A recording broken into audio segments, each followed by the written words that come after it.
Good morning, Aaron.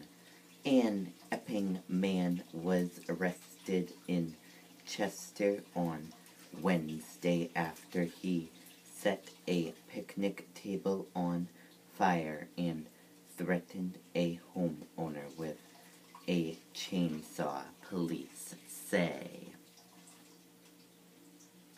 Chester police said they were called to a home about 10:45 a.m. Wednesday on Fremont Road on a report of an intoxicated man. Police said the man was accused of going after the homeowner with a running chainsaw. Urquhart said the homeowner was trying to defend himself with pepper spray.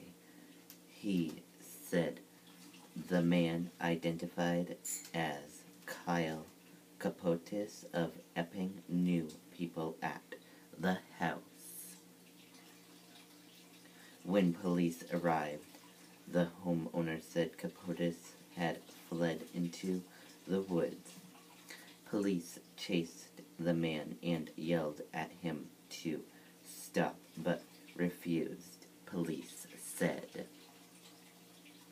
The man eventually stopped running, and police found him trying to hide under a fallen tree. They were able to take him into custody. Chief Urquhart says it was a strange and dangerous case that he won't soon forget.